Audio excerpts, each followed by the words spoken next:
I want to ask, but it might sound a little disparaging, but when did the insane people start running the asylum? But a lot of these people it's worse than insane. I mean, you're not culpable for insanity. You're culpable for lying and perpetuating evil. But do you have any theories as you think about this, how this took off so quickly that people would demand that you put your pronouns in your email? Well, I think that like every lie, it's the twisting of the truth, and everybody wants to work in somewhere where it's inclusive. And I don't want to work in a place that discriminates people based on, whatever. Yeah. You want to have the best person for the job. And so that is the kernel of truth.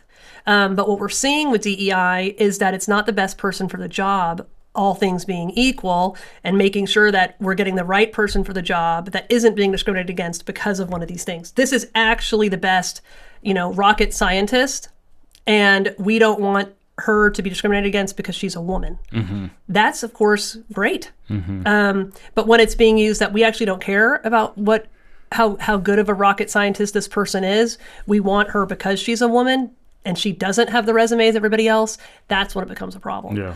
And so I think that's that lie where it provokes that justice bone we all have, that no, we should not discriminate. We should have the best people for every job. And then you get, it becomes very confusing. And then on top of that, it comes from above, and you do feel very scared. There's so many diversity trainings. There's so many things. Gay Pride Month might be, really, the LGBTQ, and it's very heavy on the TQ. You've got a lot of companies with doing, drag shows and all these, drag story time hour for kids at their companies. I mean, it's so prevalent and so ubiquitous that they do feel oppressed. But there's really interesting precedent, I think it's out of the 10th Circuit, that says that actually Christians could have a hostile work environment claim.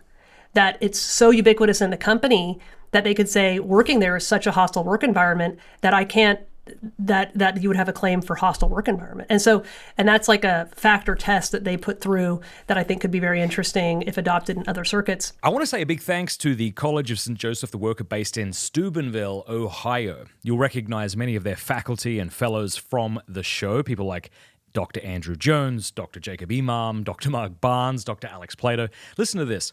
Their program combines the rigor of an elite bachelor's degree with the practicality of training in the skilled trades. And their tuition model is structured so that students graduate without crippling debt. If you're a bright young man thinking about what college to go to, apply to a place where you not only learn the good, but gain the power to do it. Apply to the College of St. Joseph the Worker. If you're a parent, look into this college for your children. And if you're not in either category, just consider supporting the mission. Go to collegeofstjoseph.com/Matt Fradd to learn more. That's collegeofstjoseph.com/Matt Fradd to learn more. There will be a link below. Thanks.